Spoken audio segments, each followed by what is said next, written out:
बच्चों, I am अर्चना चौधरी। आज से हम चैप्टर 6 लाइफ प्रोसेस क्लास 10 शुरू करेंगे।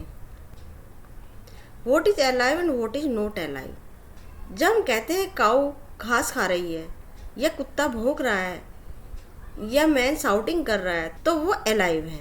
लेकिन क्या नॉन लिविंग ऐसा करते हैं? नहीं। तो हम डिफ्रेंशिएट कर सकते हैं एक लिविंग में और एक नॉन लिविंग में in case of animals.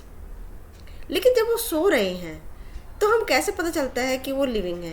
Actually वो ब्रीथिंग कर रहे होते हैं तो हमें पता चलता है कि वो लिविंग है, जबकि जो नॉन लिविंग होते हैं वो ऐसा नहीं करते हैं। What about plant? कि एक छोटे से प्लांट से एक बहुत बड़ा ट्री बन जाता है तो हमें पता चलता है कि वो ग्रोइंग कर रहा है। या ग्रीन लीफ जो होती है उसे फोटोसिंथेसिस क्रिया होती है और वो अपने खाने को खुद प्रिपेयर करते हैं तो हमें पता चलता है कि वो लिविंग है। लेकिन इन केस ऑफ वायरस, क्या वायरस भी लिविंग है? क्योंकि वायरस जब लिविंग बीइंग के अंदर होता है तभी ये इन्फेक्शन कर पाता है, अन्यथा नहीं। तो इसलिए वायरस को कहते हैं कि ये लिविंग और नॉन लिविंग के बीच की करेक्ट लिंक है। What are life process? Actually हमारी बॉडी में हर वक्त मेंटेनेशन की क्रिया चलती रहती है, मतलब हर वक्त टूट फूट होती रहती है, हर वक्त एनर्जी का लॉस होता रहता है। जब हम अपना हाथ खड़ा करते हैं या हम एटलीस्ट बैठ के देखते भी है तब भी एनर्जी का लॉस होता रहता है। मतलब मेंटेनेंस की प्रोसेस हमेशा ही चलती रहती है और उसके लिए क्या चाहिए होते हैं? एनर्जी। और एनर्जी कैसे मिलती है? फूड से। तो सिंपल भाषा में फूड को लेना अंदर, वो क्या है? Nutrition. The maintenance function of the living organism must go on even when they are not doing anything particularly, when even we are just sitting in the science class, even if we are just asleep, this maintenance job has to go on. मतलब हर वक्त maintenance की process चलती रहती है।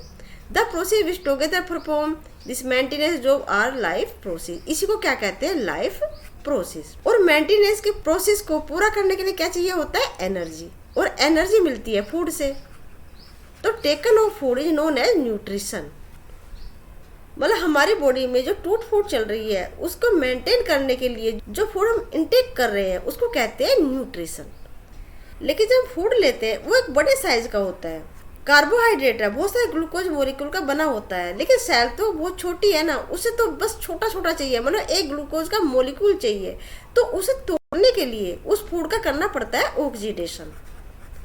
Oxidation की help से वो फूड टूटता है छोटे छोटे मोलिक्यूल में। ऑक्सीडेशन मतलब ऑक्सीजन की हेल्प से, और ऑक्सीजन लेते हैं हम रेस्पिरेशन के थ्रू, मतलब ऑक्सीजन लेते हैं और CO2 निकालते हैं। तो वो ऑक्सीजन हमें मिलती है रेस्पिरेशन के थ्रू, मतलब रेस्पिरेशन भी होना जरूरी है। और फिर ट्रांसपोर्टेशन, जो सिंगल सेल ऑर्गेनिज्म होते हैं, मान लीजिए ये अमीबा है, वन सेल का है, फूड लेता है, फूड वैक्यूल में डाइजेशन होता है और पूरी सेल में फिर वो डिफ्यूज जाता है। मतलब हर सेल एनवायरनमेंट के टच में है तो कोई प्रॉब्लम नहीं है। लेकिन मल्टी सेलुलर ऑर्गेनिज्म, क्योंकि ऑर्गेनिज्म बहुत बड़ा होता है और फूड एलिमेंट्री कैनाल के थ्रू, मतलब माउथ से लेकर एनस तक फैली स्ट्रक्चर होती है, जिसे कहते हैं एलिमेंट्री कैनाल, माउथ से लिया जाता है ना। और पूरी प्रक्रिया के बाद, डाइजेशन के बाद एनस के थ्रू वो बाहर निकाल दिया जाता है। लेकिन फूड तो एनर्जी तो हर सेल को चाहिए ना। अगर ब्रेन हमारा सोच रहा है, कोई काम कर रहा है, उसके हर सेल को एनर्जी चाहिए, तो वहाँ तक एनर्जी ले जाने के लिए एक ट्रांसपोर्टेशन सिस्टम का होना जरूरी है। तो इसलिए ट्रांसपोर्टेशन का होना भी जरूरी है। एक्सक्रीशन, जो खाना हम खा रहे हैं उसके जो बाय प्रोडक्ट है, सबका सब तो जरूरी नहीं होता है ना। जैसे कुछ भी खाओ, आपने बिस्किट खाया, बिस्किट खाने के बाद जो रैपर है वो फेंक दिया, तो वो क्या है? वो बाय प्रोडक्ट है, मतलब वेस्टफुल मटेरियल है। इसी तरह से जब हम खाना खाते हैं तो डाइजेशन के बाद कुछ वेस्ट प्रोडक्ट बचता है, उसे बाहर निकाल दिया जाता है, उसको कहते हैं एक्सक्रीशन। मतलब एक एक्सक्रीशन सिस्टम का भी होना जरूरी होता है। तो ये सब मिलकर बनाते हैं एक life process: nutrition, respiration, transportation और एक्सक्रीशन। न्यूट्रिशन 2 टाइप का होता है। ये ऑटोट्रोपिक हो सकता है और हिट्रोट्रोपिक हो सकता है। ऑटो मतलब स्वयं, इसमें आते हैं प्लांट जो फोटोसिंथेसिस की प्रक्रिया से अपना भोजन खुद प्रिपेयर करते हैं। फोटोसिंथेसिस वो CO2 की प्रेजेंस में होता है, H2 की प्रेजेंस में होता है, जिसमें क्लोरोफिल और सनलाइट की प्रेजेंस में होता है, और बनाते हैं ग्लूकोज मोलिक्यूल, उसको कहते हैं photosynthesis. Plant prepare own food material through the process of photosynthesis. जो क्लोरोप्लास्ट होता है उसमें पिगमेंट होता है क्लोरोफिल। जो क्लोरोफिल मोलिक्यूल है जो वह एनर्जी लाइट को ट्रैप करता है और एक एक्साइट स्टेज में आ जाता है, क्योंकि उसने बहुत सारी एनर्जी एब्जॉर्व कर ली है। जब हमारे अंदर भी एनर्जी होती है ना, तो हमारा भी काम करने को मन करता है ना। तो इसी तरह से क्लोरोफिल ने बहुत सारी एनर्जी गेन की और एक्साइट स्टेज में आ गया यहाँ पे। तो फिर उसने क्या किया, क्योंकि उसने बहुत सारे इलेक्ट्रॉन लिए हैं, ठीक है, जो बहुत एनर्जी के हैं। फिर क्या करता है, वो एनर्जी के जो इलेक्ट्रॉन है वो निकाल देता है और अपनी पहली स्टेज में आ जाता है। क्योंकि मान लिया हमने बहुत सारा सामान अपने सर पे रखा है, मतलब हमारे अंदर बहुत एनर्जी है, हम क्या करेंगे, उस सामान को फेंक देंगे, है ना। तो ये सामान है, इसमें तो बहुत सारी एनर्जी है ना। उसी तरह से जो क्लोरोफिल है वो तो अपनी स्टेज में आ गया है पुरानी, लेकिन जो इलेक्ट्रॉन है वो बाहर निकल गए हैं। और जो इलेक्ट्रॉन है, चूँकि बहुत एनर्जी है इनके अंदर, उस एनर्जी का यूज होना चाहिए। तो किस चीज़ में यूज होता है, एक तो एटीपी में, एटीपी एडेनोसिन ट्राइफॉस्फेट, ये एनर्जी करेंसी होती है ना सेल की। और बाकी जो एनर्जी है वो जो H2 है उसको ब्रेक डाउन में यूज हो जाती है, और H2 ब्रेक हो जाता है H+OH आयन में।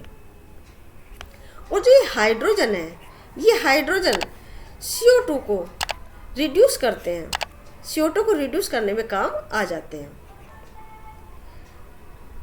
और OH+OH बना लेते हैं वाटर मॉलिक्यूल।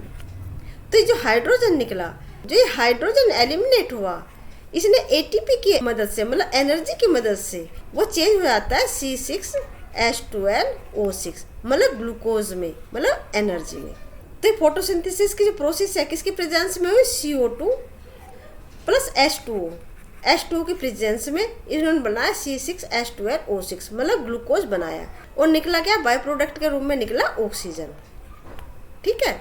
और इस ऑक्सीजन से होता है ऑक्सीडेशन, किसका ऑक्सीडेशन, ग्लूकोज का। और ये ऑक्सीजन यूज होता है रेस्पिरेशन में, और बाकी जो बचता है वो एनवायरनमेंट में रिलीज हो जाती है। Conversion of light energy to chemical energy, splitting of water molecule into hydrogen and oxygen, reduction और कार्बन डाइऑक्साइड टू कार्बोहाइड्रेट। ये कार्बन डाइऑक्साइड का जो है रिडक्शन हो रहा है किसमें, कार्बोहाइड्रेट में, क्योंकि ग्लूकोज ही तो लेना है, जिससे हम एनर्जी लेते हैं वो क्या है, ग्लूकोज। और जो प्लांट में रिजर्व फूड मटेरियल होता है वो होता है स्टार्च। स्टार्च कुछ नहीं है, बहुत सारे ग्लूकोज के मॉलिक्यूल है जो एक दूसरे से हेल्ड है, मतलब केमिकल बॉन्डिंग है जिनके अंदर, वो बना लेते हैं स्टार्च। और एनिमल में जो रिजर्व फूड मटेरियल होता है वो होता है ग्लाइकोजन। अब प्रश्न उठता है कि जो कार्बन डाइऑक्साइड है जो प्लांट ले रहे हैं वो आती कैसे है। एक्चुअल में जो ये डायग्राम देख रहे हैं ना, ये है लीफ का में एक छोटे छोटे टाइनी स्पोर होते हैं, ठीक है, उसको बोलते हैं स्टोमेटा। अगर इसका हम एक सेक्शन काटते हैं तो इस तरीके से दिखता है। ये एक कॉम्प्लिकेटेड स्ट्रक्चर है। इस डायग्राम को एक छोटा सा बना लेती है। ऊपर की जो लेयर होती है उसे कहते हैं एपिडर्मिस। उसके नीचे जो एक लेयर होती है उसमें ये इलोंगेटेड सेल होती है, उसको बोलते हैं पैलिसेड लेयर। उसके नीचे होता है ये स्पॉन्जी सेल, ये लूजली स्पेस्ड होती है। और सबसे नीचे की जो परत होती है, लेयर होती है, उसे भी बोलते हैं लोअर एपिडर्मिस। नीचे की जो एपिडर्मिस होती है इसमें टाइनी स्पोर लाइक स्ट्रक्चर होती है, उसको बोलते हैं स्टोमेटा। स्टोमेटा ये एक ऐसी स्ट्रक्चर होती है, किडनी शेप स्ट्रक्चर होती है, ऐसे।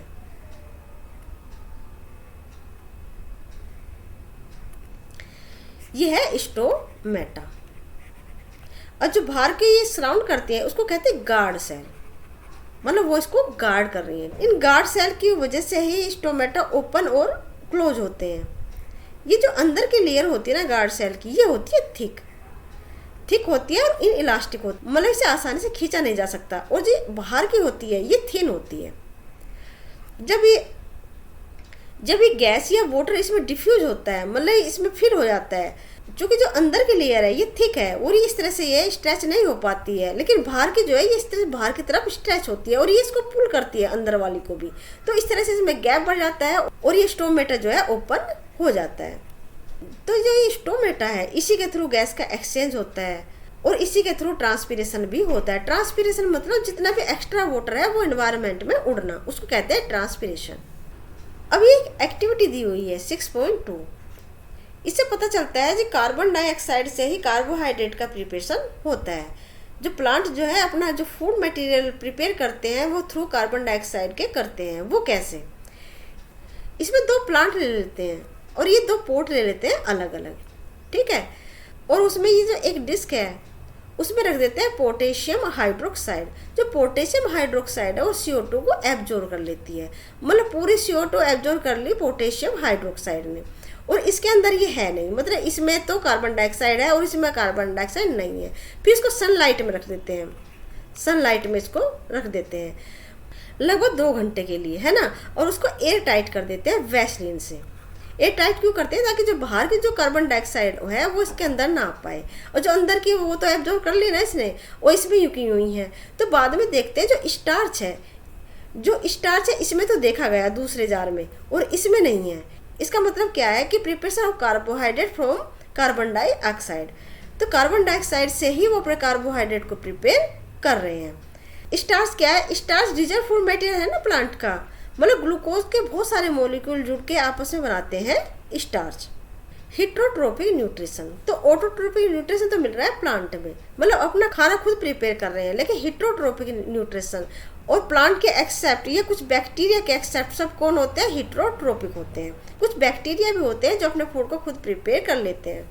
Heterotrophic nutrition type of heterotrophic nutrition, holozoic, saprophyte, parasite, symbiosis भी होते हैं ना।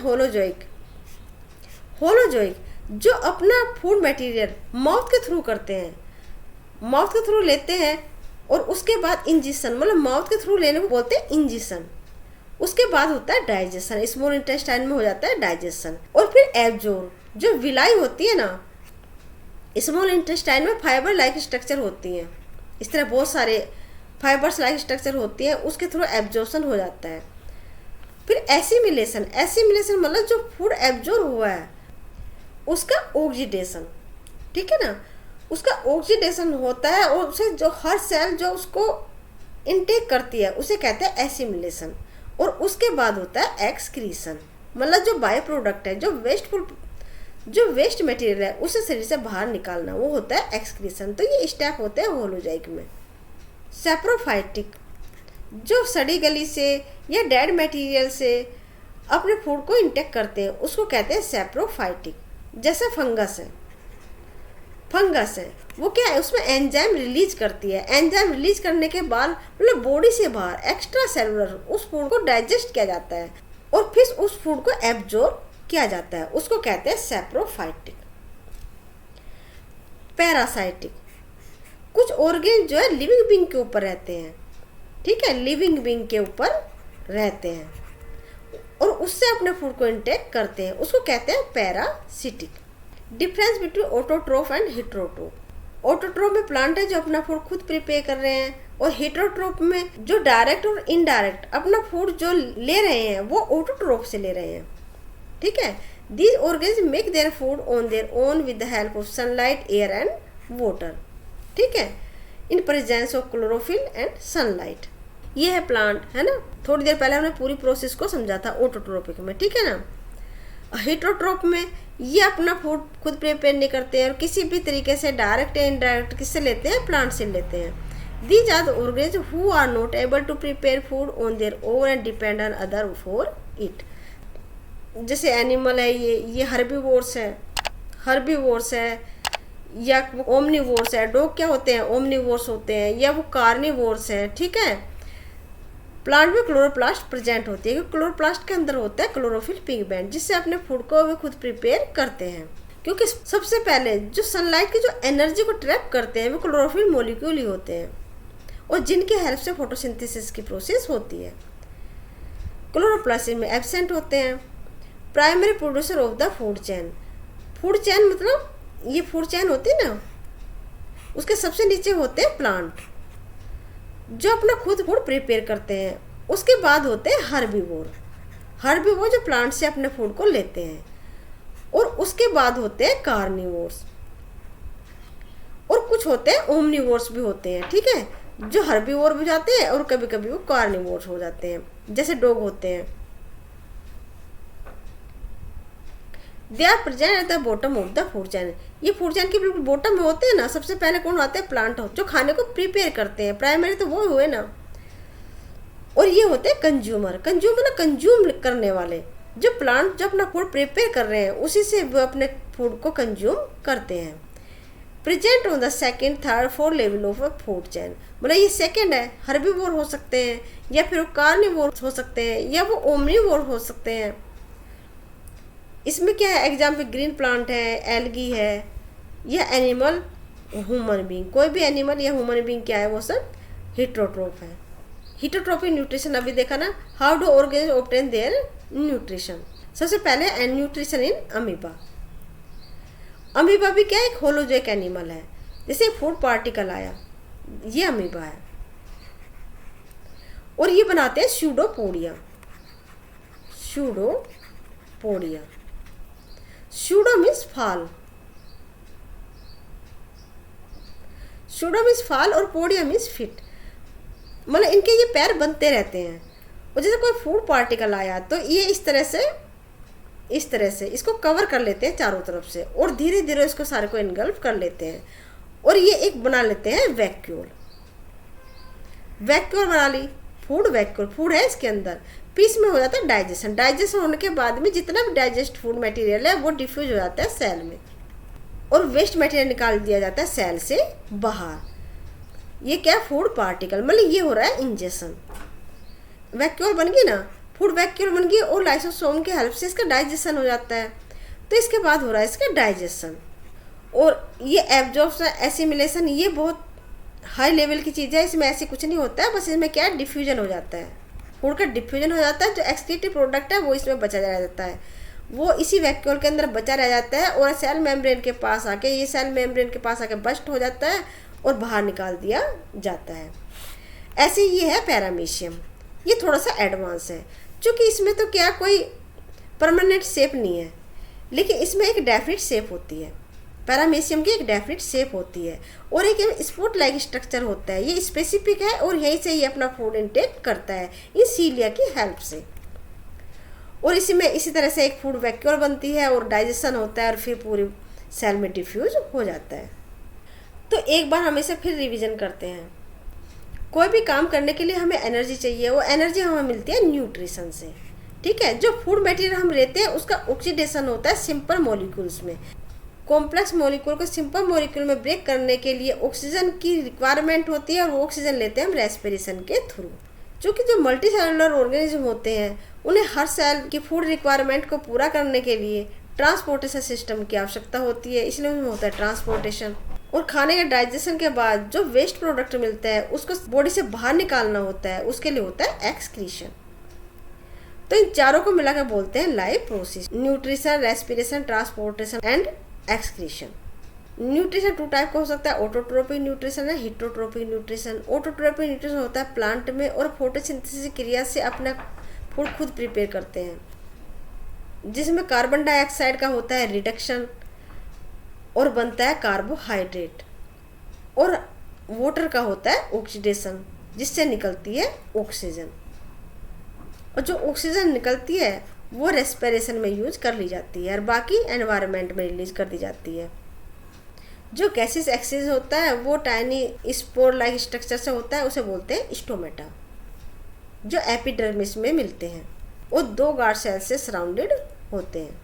हिटोट्रोपिक न्यूट्रिशन होता है होलोजोइक, सैप्रोफाइटिक और पैरासाइटिक। ऑटोट्रोप प्लांट होते हैं, हिटोट्रोप सब ऑर्गेनिज्म होते हैं।